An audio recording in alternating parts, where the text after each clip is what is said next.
Bem-vindos ao canal Audiolivros Brasil. Inscreva-se, deixe seu gostei e comente o que achou do livro. De como se deve evitar o ser desprezado e odiado. Uma vez que me referi às mais importantes das qualidades acima mencionadas, das outras quero falar ligeiramente de um modo geral. O príncipe procure evitar, como foi dito anteriormente, o que o torne odioso ou desprezível e, sempre que assim agir, terá cumprido o seu dever e não encontrará nenhum perigo nos outros defeitos. O que principalmente o torna odioso, como disse antes, é o ser rapace e usurpador dos bens e das mulheres dos seus súditos. Desde que não se tirem aos homens os bens e a honra, vivem estes satisfeitos e só se deverá combater a ambição de poucos, a qual se pode sofrear de muitos modos e com facilidade. Torna-se desprezível o ser considerado volúvel, leviano, efeminado, pusilânime e irresoluto. E essas são coisas que devem ser evitadas pelo príncipe como o nauta evita um rochedo. Deve ele procurar que em suas ações se reconheçam grandeza, coragem, gravidade e fortaleza. E quanto às ações privadas de seus súditos, deve fazer com que a sua sentença seja irrevogável, conduzindo-se de tal forma que a ninguém passe pela mente enganá-lo ou fazê-lo mudar de ideia. O príncipe que conseguir formar tal opinião de si adquire grande reputação, e contra quem é reputado dificilmente se conspira e dificilmente é atacado enquanto for tido como excelente e reverenciado pelos seus. Um príncipe deve ter duas razões de receio, uma de ordem interna, por parte de seus súditos, outra de ordem externa, por parte dos poderosos de fora. Irá se defender destes com boas armas e com bons aliados, e, se tiver armas, terá sempre bons amigos. As coisas internas, por sua vez, estarão sempre estabilizadas, se estabilizadas estiverem as de fora, salvo se aquelas já estiverem perturbadas por uma conspiração. Mesmo quando as de fora se agitassem, se o príncipe tivesse agido e vivido como escrevi, e não desalentasse, resistiria sempre a qualquer ataque, como narrei acima, relativamente ao espartano Nabis. A respeito dos súditos, porém, quando as questões externas estão em calma, deve sempre recear que conspirem secretamente, perigo de que o príncipe se afasta se não se tornou odiado ou desprezado e se tiver feito com que o povo esteja satisfeito com ele. E isso é necessário conseguir pelas formas a que acima se fez longa referência. Ora, um dos remédios mais eficazes que um príncipe possui contra as conspirações é não se tornar odiado pela população, pois quem conspira julga sempre que vai satisfazer os desejos do povo com a morte do príncipe. Se julgar, porém, que com isso ofenderá o povo, não terá coragem de tomar tal partido, porque as dificuldades com que os conspiradores teriam que lutar seriam infinitas. Vê-se pela experiência que muitas têm sido as conspirações, mas que poucas delas tiveram êxito, pois quem conspira não pode estar só, nem pode ter como companheiros, senão aqueles que estiverem desgostosos. E logo que revelas as tuas intenções a um descontente, ofereces a ele motivo de contentamento, pois ele pode esperar qualquer vantagem de traição do segredo, e de forma que, vendo deste lado só ganhos certos, e, de outro, só vendo dúvidas e muitos perigos, somente um amigo, como raros, ou um inimigo implacável do príncipe se conservará fiel à conspiração. Em suma, direi que, por parte do conspirador, não há senão medo, inveja e a suspeita da punição que o atormenta.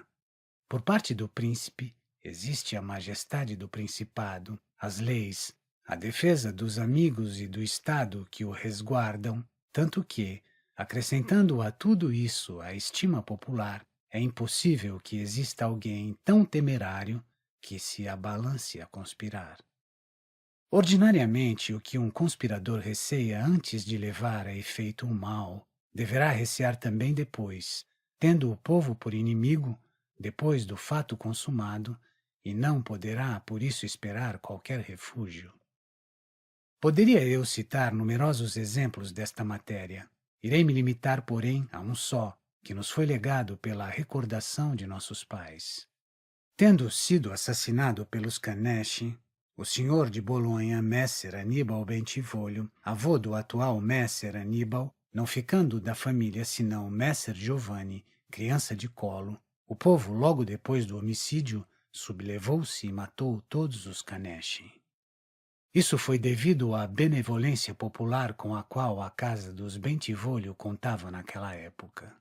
Benquerença essa tão grande que, não tendo restado em Bolonha um só membro daquela família que pudesse, morto Aníbal, governar o estado, e havendo indício de que havia em Florença um jovem pertencente àquela família, e tido até então como filho de um ferreiro, os bolonheses ali foram procurá-la, e lhe entregaram o governo da cidade, que foi governada por ele até que Messer Giovanni alcançasse idade suficiente para reinar.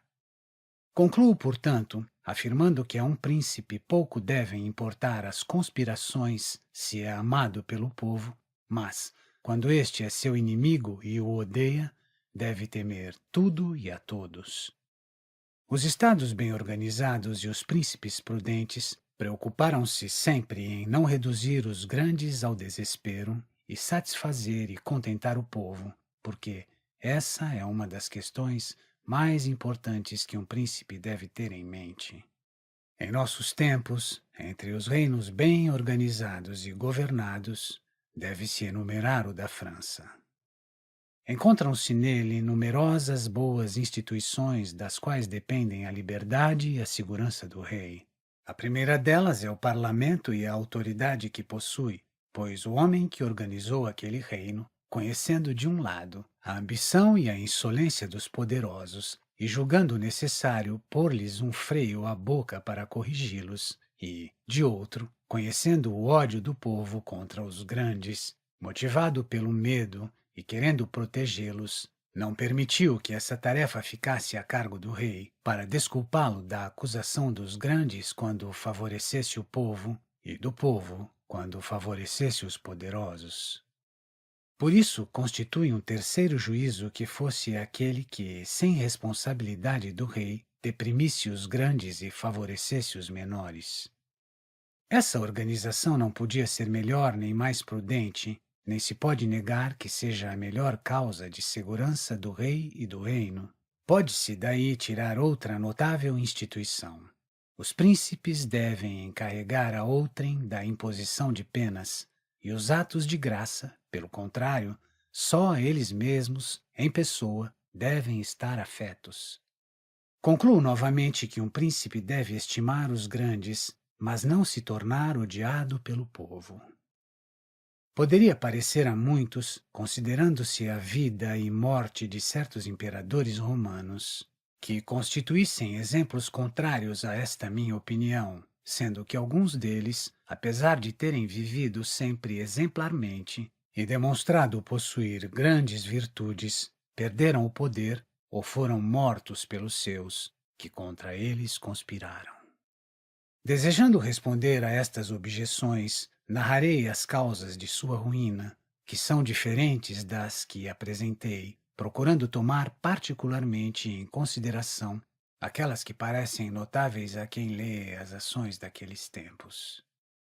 Basta-me citar todos os imperadores que se sucederam no governo, desde o filósofo Marco Aurélio até Maximino, os quais foram Marco, seu filho Cômodo, Pertinax, Juliano, Severo, o filho deste, Antonino, Caracalla, Macrino, Heliogábalo, Alexandre e Maximino.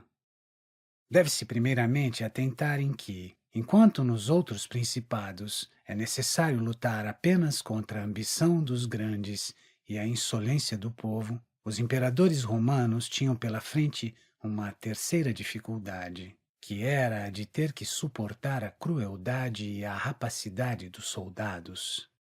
Esta dificuldade era tão grande que se tornou a causa da ruína de muitos, pois é difícil satisfazer a um tempo aos soldados e ao povo, pois que este, amante da paz, amava consequentemente os príncipes modestos. E os soldados estimavam o príncipe que possuísse ânimo guerreiro e que fosse insolente, cruel e rapace. Queriam que ele usasse dessas qualidades contra o povo para poder ganhar soldo dobrado e dar largas à sua rapacidade e crueldade. Isso fez com que os imperadores que, por natureza ou por habilidade, não tinham reputação suficiente para refrear os soldados nem o povo, sempre se arruinassem. E a maior parte deles, especialmente os novos que conquistavam o principado, ao conhecer a dificuldade desses dois elementos, procurava satisfazer aos soldados, não dando importância às ofensas ao povo. Era necessário tomar este partido, pois, não sendo possível aos príncipes deixar de ser odiados por alguém, deviam eles esforçar-se, antes de mais nada, por não ser odiados pela maioria. E quando não o podem conseguir, devem procurar com muita habilidade fugir ao ódio das maiorias mais poderosas.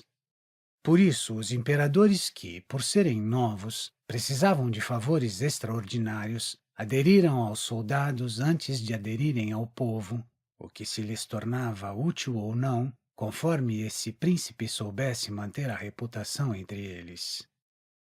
Por estas causas referidas é que Marco, Pertinax e Alexandre, homens de vida modesta, amantes da justiça, inimigos da crueldade, humanos e benignos, todos, com exceção de Marco, tiveram triste fim. Só este viveu e morreu honradíssimo porque chegou ao poder júri hereditário, por direito hereditário. E não lhe era necessário fazer reconhecer o seu poder nem pelo povo, nem pelos soldados. Ademais, sendo portador de muitas virtudes que o tornavam venerando enquanto viveu, sempre manteve a ambos, povo e exército, em ordem, nos seus justos termos, e nunca foi odiado nem desprezado.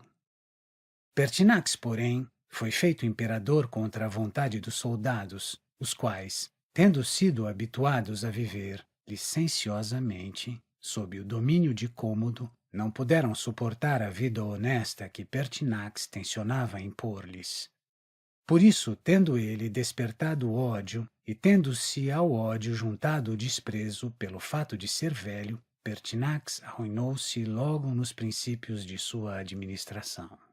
E é de se notar aqui que o ódio se adquire quer pelas boas, quer pelas más ações.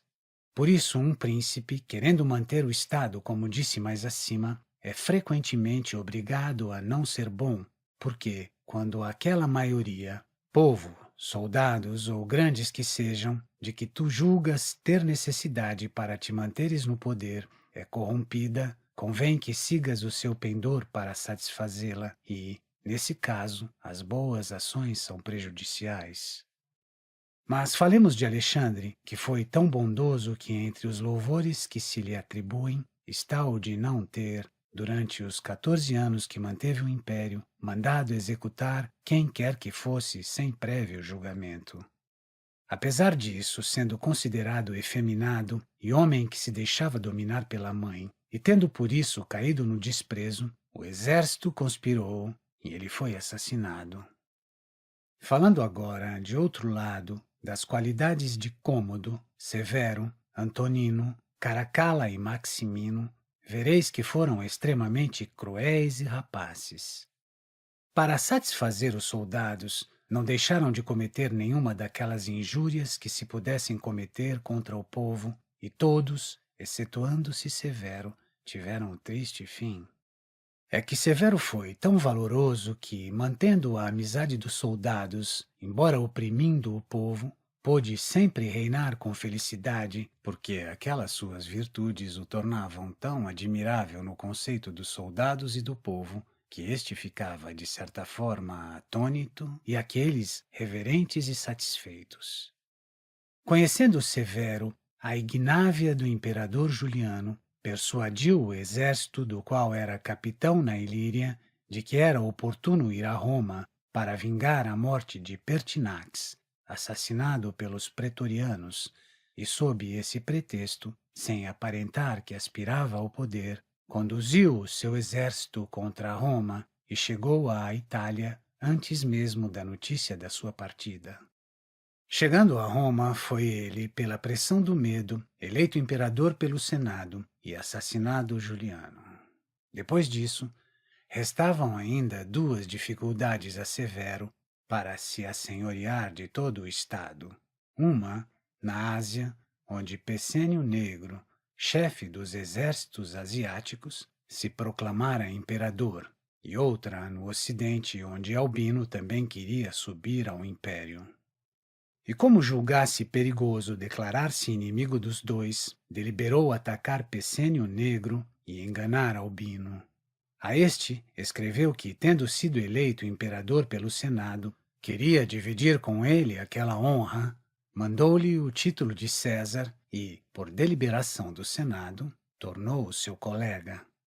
Albino julgou que tais coisas fossem verdade, mas Severo, depois de ter vencido e morto Pessênio Negro e pacificado o Oriente, voltou a Roma e se queixou no Senado de que Albino, esquecido dos benefícios dele recebidos, tentara matá-lo traiçoeiramente e, por isso, era obrigado a ir punir a ingratidão. Depois, foi ao seu encontro nas Gálias e lhe tirou o governo e a vida.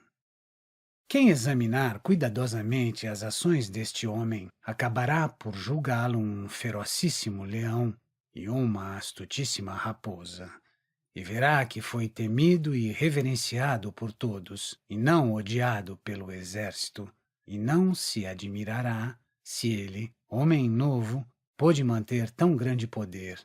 É que a sua alta reputação o defendeu sempre daquele ódio que o povo lhe poderia ter votado, em virtude das suas rapinagens. E Antonino, seu filho, foi também homem que tinha excelente proceder, que o tornava maravilhoso no conceito do povo e benquisto pelos soldados, porque era militar, suportava otimamente qualquer fadiga, e desprezava os manjares delicados e quaisquer outros elementos de conforto. Isso era o suficiente para fazer com que se tornasse estimado por todos os exércitos. Não obstante, sua ferocidade e crueldade foram tão grandes e inauditas que mandou matar grande número de particulares e assim sacrificou grande parte do povo de Roma e todo o de Alexandria, de tal modo que se tornou muitíssimo odiado por todos e começou a ser temido também por aqueles que com ele privaram e, afinal, foi assassinado por um centurião em meio de seu exército. É de notar-se, neste ponto, que tais assassínios, deliberados por homens obstinados, são impossíveis de evitar pelos príncipes, pois que todo aquele que não temer a morte poderá executá-los. Não deve, porém, o príncipe temorizar-se, porque são muito raros. Deve apenas guardar-se de não injuriar gravemente alguma das pessoas de que se serve e que ele tem junto a si, a serviço do seu principado, como fez Antonino. Havia este assassinado indignamente um irmão daquele centurião, e ainda ameaçava este todo dia, mas, apesar disso, conservou-o na sua guarda, o que vinha a ser coisa temerária e capaz de arruiná-lo, como aconteceu. Passemos agora a Cômodo, a quem teria sido fácil manter o poder por tê-lo alcançado júri hereditário, sendo filho de Marco, e lhe bastava apenas seguir as pegadas do pai para contentar o exército e o povo. Mas, como era de índole cruel e bestial, para poder usar da sua rapacidade contra o povo, pôs-se a favorecer os soldados e os tornou licenciosos. Por outra parte, não se preocupando com a dignidade, descendo frequentemente às arenas para combater com os gladiadores e fazendo outras coisas vis, pouco dignas da majestade imperial, tornou-se desprezível no conceito dos soldados. Tendo-se tornado dessa forma, odiado por uns e desprezado por outros, conspirou-se contra ele e foi assassinado. Resta-nos narrar as qualidades de Maximino. Este foi homem extraordinariamente belicoso, e estando os exércitos enfastiados com a passividade de Alexandre, de que falei antes, morto este, elegeram-no para o governo. Maximino, porém, não reinou por muito tempo, porque duas coisas o tornaram odiado e desprezado. Primeiro, ser de baixa extração, pois já fora pastor na Trácia, fato que era conhecido por todos e o rebaixava muito no conceito de toda a gente. Segundo, tendo, quando da sua elevação ao império, adiado a sua ida a Roma para entrar na posse da dignidade imperial, dera de si fama de ser muito cruel, pois, por intermédio dos seus prefeitos, em Roma e em toda parte, perpetrara numerosas perversidades. Assim, movido todo o mundo pelo desprezo de sua baixa ascendência e cheio de ódio pelo temor de sua ferocidade, surgiram as conspirações. Revoltou-se primeiramente a África, depois o Senado e todo o povo romano, e mais tarde toda a Itália esteve contra ele. Juntou-se a esse movimento o seu próprio exército, o qual estava em campanha sitiando Aquileia, e, tendo encontrado dificuldade para isso, enraivecido pela crueldade do príncipe, suprimiu-o, pois o viu cercado de inimigos e já não o temia. Não quero falar de Heliogábalo, nem de Macrino, nem de Juliano, os quais, por terem sido inteiramente menosprezados, extinguiram-se logo. Não quero falar destes, dizia, e sim passar à conclusão deste assunto. Assim digo que os príncipes dos nossos tempos, no seu governo, não têm esta dificuldade de dar satisfações exorbitantes aos soldados, pois, não obstante se deva ter para com aqueles certa consideração, rapidamente resolve-se a situação, por não ter nenhum desses príncipes um exército que se tenha desenvolvido com os governos e administrações das províncias, como era nos exércitos do Império Romano. E se naquela época era necessário satisfazer mais aos soldados do que ao povo, agora é mais necessário a todos os príncipes, exceto ao grão-turco e ao sultão do Egito, satisfazer mais ao povo do que ao exército, porque este é menos poderoso do que aquele. Excetuo o grão-turco pelo fato de conservar este em torno de si 12.000 infantes e 15.000 soldados de cavalaria, sendo que disso dependem a segurança e o poder do seu reino. É necessário, portanto, que, em lugar de qualquer outra consideração para com outrem, aquele seja amigo dos exércitos. A mesma coisa sucede ao reino do sultão do Egito. Estando tudo nas mãos dos soldados, convém também a ele mantê-las como seus amigos, sem se preocupar com o povo. E deve-se notar que este reinado do sultão é diferente de todos os outros principados, porque é semelhante ao papado, o qual não se pode classificar nem como principado hereditário, nem como principado novo, posto que não são os filhos do príncipe antigo que se tornam herdeiros e ficam senhores, mas sim aqueles que são elevados a este posto por aqueles que têm autoridade. E, como isso seja uma antiga instituição, não se pode chamar de principado novo, e também porque naqueles não existem as dificuldades existentes nestes, pois, embora o príncipe seja novo, a organização do Estado é velha, e os governantes são obrigados a recebê-lo como se fossem senhores hereditários. Voltemos, porém, ao nosso assunto. Direi que quem considerar o que antes referi, verá como o ódio ou o desprezo foram causas da ruína dos imperadores mencionados, e conhecerá também os motivos por que parte daqueles procedendo de uma forma e outros de maneira contrária, alguns deles terminaram bem e outros tiveram um triste fim, e também porque a Pertinax e Alexandre, por serem príncipes novos, foi inútil e danoso querer imitar Marco, que no principado estava júri hereditário. Igualmente porque a Caracalla, Cômodo e Maximino foi pernicioso imitar a Severo, por não terem possuído tanta virtude que bastasse para que pudessem seguir-lhe o caminho. Um príncipe novo, num principado novo, não pode, portanto, imitar as ações de Marco, nem, da mesma forma, é necessário imitar as de Severo.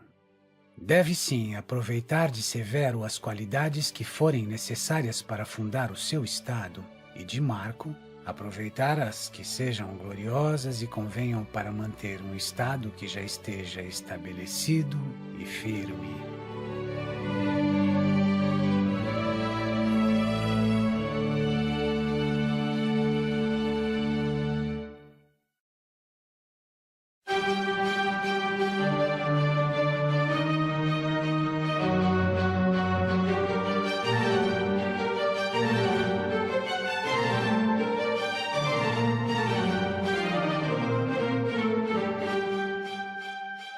Se as fortalezas e muitas outras coisas que dia a dia são feitas pelo príncipe são úteis ou não. Alguns príncipes, para manter seguramente o Estado, desarmaram os seus súditos. Outros dividiram as cidades conquistadas, conservando facções para combater-se mutuamente. Outros alimentaram inimizades contra si mesmos. Outros dedicaram-se à conquista do apoio daqueles que lhe eram suspeitos no início de seu governo. Alguns outros edificaram fortalezas, outros ainda as arruinaram. E se bem que todas estas coisas não se possam julgar em definitivo, se não se examinarem as particularidades dos estados, onde se tivesse que tomar qualquer dessas deliberações, falarei, contudo, de um ponto de vista geral, compatível com a própria matéria. Nunca um príncipe novo desarmou os seus súditos. Antes, sempre que os encontrou desarmados, armou-os. Essas armas ficarão tuas e se tornarão fiéis àqueles que te eram suspeitos. Mantém-se fiéis àqueles que já o eram, e de súditos se transformam em teus auxiliares. E como não se pode armar a todos os súditos, uma vez que beneficies àqueles a quem armas, podes agir mais seguramente com relação aos outros. A diferença de tratamento para com aqueles obriga-os para contigo, e os outros irão te desculpar, julgando necessário que maior recompensa tenham os que estão expostos a maiores perigos e estão mais ligados a ti por efeito mesmo dessas obrigações. Desarmando-os, principias por ofendê-los, mostrando que duvidas deles, seja porque és covarde, seja porque não confias neles. Qualquer destas opiniões criará ódio contra ti. E como não podes ficar desarmado, convém que te voltes para a milícia mercenária, cujas qualidades acima referi. Mesmo que fosse boa, não pode ter tanta força suficiente para te defender dos inimigos poderosos e dos súditos suspeitos. Como disse, um novo príncipe num principado novo sempre organizou a força armada. Destes exemplos a história está cheia, mas quando um príncipe conquista um novo estado que seja anexado aos domínios, então é necessário desarmar aquele estado, exceto aqueles que tenham colaborado contigo para que o conquistasses, e mesmo a estes é necessário, com o tempo, tornar apáticos e amolecidos, de modo que todas as armas desse estado estejam com teus próprios soldados, que viviam junto a ti no estado antigo. Os nossos antepassados, e aqueles que eram tidos como prudentes, costumavam dizer que Pistoia tinha de ser mantida pela divisão dos partidos e Pisa pelas fortalezas, e assim agiam de maneira diversa nas cidades conquistadas para poder conservá-las mais facilmente. Essa era a política mais sábia, provavelmente, naqueles tempos em que a Itália estava de certo modo equilibrada.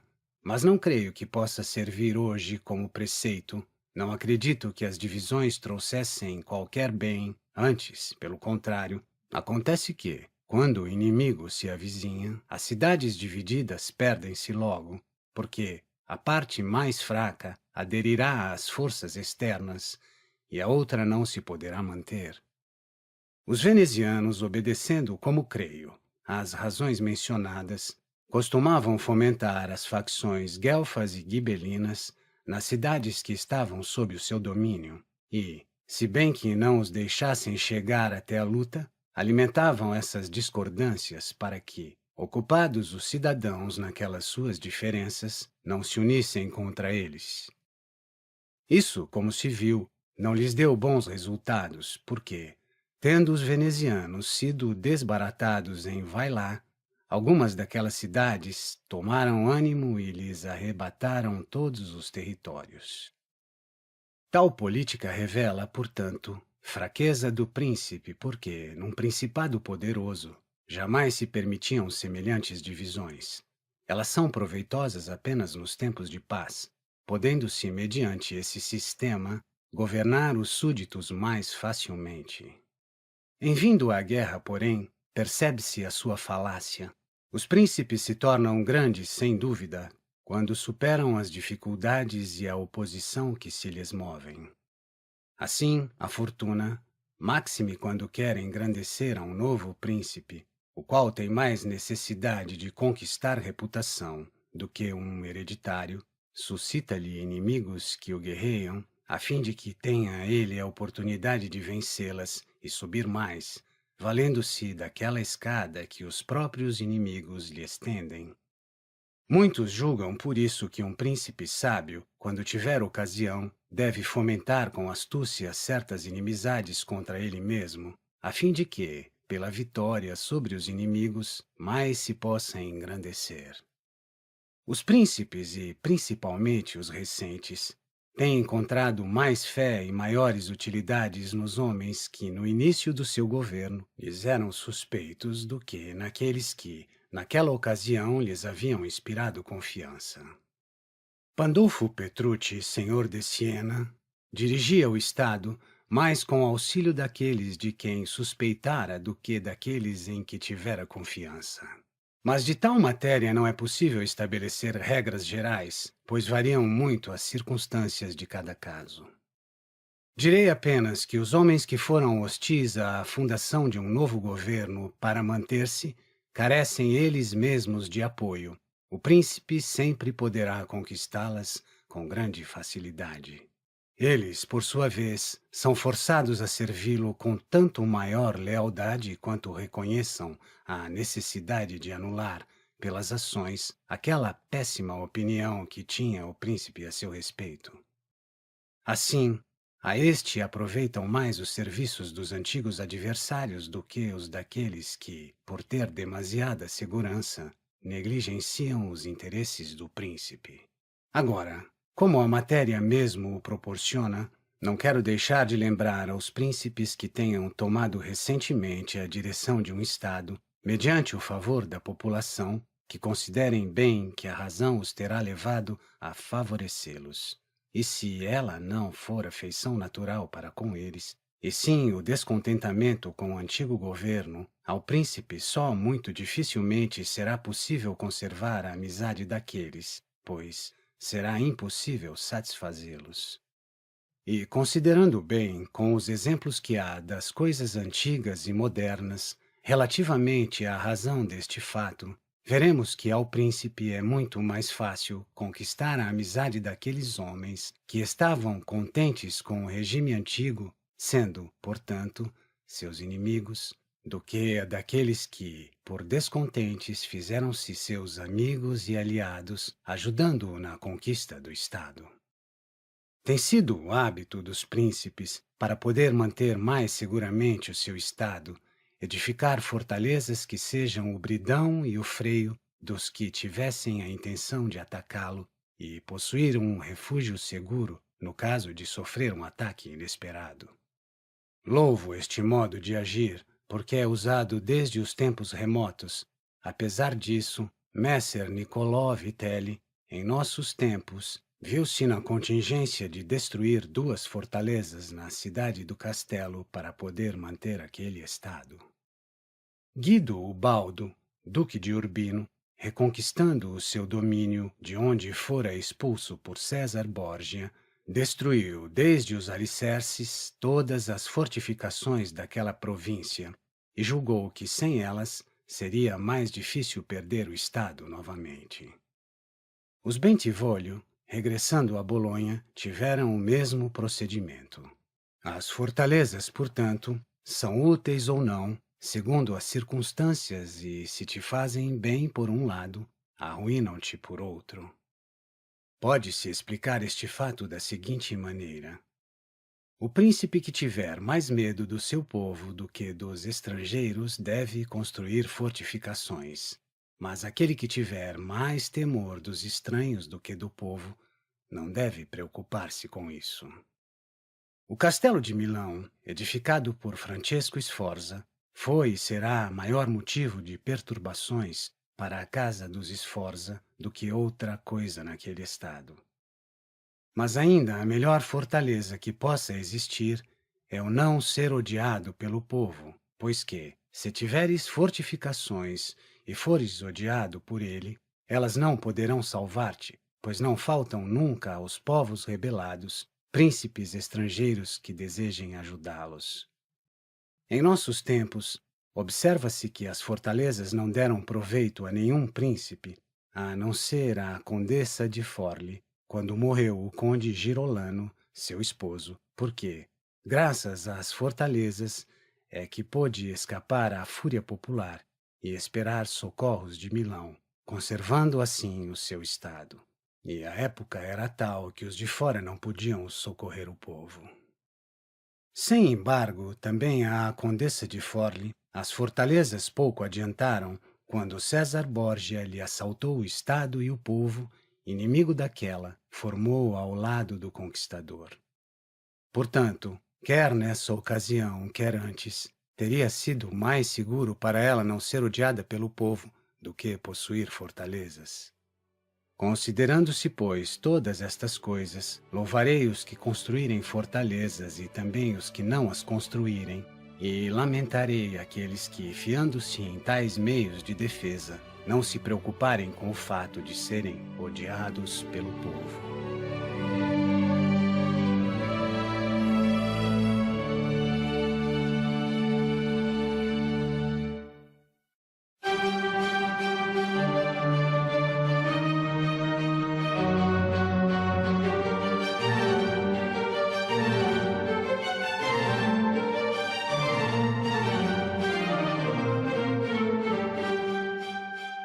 O que a um príncipe convém realizar para ser estimado? Nada faz estimar tanto um príncipe como os grandes empreendimentos e o dar de si raros exemplos. Temos nos nossos tempos Fernando de Aragão, atualmente rei da Espanha. A este príncipe pode-se chamar quase que de novo, porque de um rei fraco se tornou, pela fama e pela glória, o primeiro rei cristão. E, se considerardes as suas ações, vereis que são todas altíssimas, havendo algumas extraordinárias. No começo de seu reinado, assaltou Granada, e esse empreendimento constituiu a base de seu estado. Primeiro agiu despreocupadamente, e com a certeza de que não seria impedido, os barões de Castela, com a atenção presa na guerra referida, não cogitavam fazer inovações. Fernando conquistava então, naquele meio, reputação e autoridade sobre eles, que disso não se apercebiam. Com dinheiro da igreja e do povo, pôde manter exércitos e, por uma longa guerra, assentar as bases do seu próprio renome como militar. Além disso, para poder lançar-se em maiores empresas, servindo-se sempre da religião, dedicou-se a uma piedosa crueldade, expulsando e livrando o seu reino dos marranos, exemplo extremo de piedade. Sob essa mesma capa de religião, assaltou a África, levou a efeito a expedição da Itália, mais tarde assaltou a França, e assim sempre fez e urdiu grandes coisas que mantiveram sempre em suspenso e cheios de admiração os ânimos de seus súditos, empolgados pela espera do sucesso final desses feitos. E nasceram estas suas ações de tal modo que, entre uma e outra, nunca deu tempo aos homens de poder agir contra ele. É ainda muito conveniente a um príncipe dar raros exemplos quanto ao seu governo, semelhante àqueles que se narram de Messer Bernabó de Milão. Quando alguém tenha realizado qualquer coisa de extraordinário, de bem ou de mal na vida civil, para premiá-lo ou puni-lo, o príncipe deve agir de modo tal que dê margem a largos comentários. E, sobretudo, deve um príncipe trabalhar no sentido de, em cada ação, conquistar fama de grande homem. É ainda estimado um príncipe quando sabe ser verdadeiro amigo e verdadeiro inimigo, isto é, quando, sem qualquer preocupação, age abertamente em favor de alguém contra um terceiro. Esse partido será sempre mais útil do que o conservar-se neutro, porque, se dois poderosos vizinhos teus se puserem a brigar, ou são de qualidade que, vencendo um deles, tenhas que temer o vencedor ou não. Em qualquer caso, ser-te-á sempre mais útil descobrir-te e fazer guerra de fato, porque, no primeiro caso, se não te descobrires, serás sempre presa de quem vencer, com grande prazer daquele que foi vencido, e não tens razão nem coisa alguma em tua defesa, nem quem te acolha. Quem vence não quer amigos suspeitos e que não ajudem nas adversidades. Quem perde nunca te aceitará porque não quiseste, de armas na mão, correr a mesma sorte. Foi Antíoco para a Grécia a chamado dos Etólios para expulsar os romanos.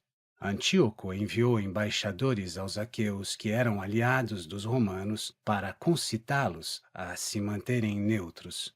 Por outro lado, os romanos tratavam de persuadi-los para que tomassem armas contra aquele. Esta matéria veio a discutir-se no concílio dos aqueus, onde o delegado de Antíoco tratava de fazer com que se mantivessem neutros, ao que o delegado dos romanos respondeu: Quod otem istid conti non interponendi vos bello, nil magis alienum rebus vestris est, sine gratia, sine dignate premium victoris eritis. Quanto à opinião de que não deveis intervir na guerra, nada é mais nocivo aos nossos próprios interesses, pois, sem compensação e ingloriamente, sereis presa do vencedor. E acontecerá sempre que aquele que não é teu amigo pedir-te-á que sejas neutro, e aquele que é teu amigo pedirá que tomes de armas abertamente. E os príncipes irresolutos, para se afastarem destes perigos, seguem, as mais das vezes, aquela linha neutra e quase sempre são mal-sucedidos. Mas, quando corajosamente tomas partido franco por um dos contendores, se aquele com quem te ligaste vencer, ainda que seja poderoso e que fiques à sua mercê, terá ele obrigações para contigo e é compelido a ter amizade por ti. E os homens não são nunca tão maus que queiram oprimir a quem devem ser gratos. Ademais, as vitórias não são nunca tão completas que o vencedor não tenha que levar em conta outras considerações, principalmente de justiça. Mas, se aquele a quem ajudas perder, serás socorrido por ele quando puder e, nesse caso, ficarás ligado a uma fortuna que pode ressurgir. No segundo caso, quando os combatentes são tais que não tenhas de te arrecear da vitória de qualquer, a tua aliança com um deles é tanto mais prudente quanto assim provocarás a ruína de um com o auxílio de quem o deveria salvar. Se fosse sábio, e vencendo tu, o teu aliado ficará à tua discrição e é impossível que não vença com a tua ajuda. Note-se agora que um príncipe deve ter o cuidado de não fazer aliança com um que seja mais poderoso, senão quando a necessidade o compelir, como se expôs acima, pois que, vencendo, ficará prisioneiro do aliado, e os príncipes devem evitar o mais que possam a situação de estar à mercê de outrem. Os venezianos aliaram-se com a França contra o Duque de Milão e podiam deixar de efetuar tal união, e desse fato resultou a ruína deles. Mas, quando não se pode deixar de fazer aliança, como aconteceu com os florentinos quando o Papa e a Espanha foram assaltar a Lombardia pelas armas, então o príncipe deve aderir pelas razões mencionadas. Não pense nunca nenhum governo poder tomar decisões absolutamente certas. Pense antes em ter que tomá-las sempre incertas, pois isto está na ordem das coisas, que nunca deixa, quando se procura evitar algum inconveniente, de incorrer em outro. A prudência está justamente em saber conhecer a natureza dos inconvenientes e adotar o menos prejudicial como sendo bom. Deve ainda um príncipe mostrar-se amante das virtudes e honrar os que se revelam grandes numa arte qualquer. Além disso, deve animar os seus cidadãos e exercer livremente as suas atividades no comércio, na agricultura e em qualquer outro terreno, de modo que o agricultor não deixe de enriquecer as suas propriedades pelo temor de que lhe sejam arrebatadas, e o comerciante não deixe de desenvolver o seu negócio por medo de impostos.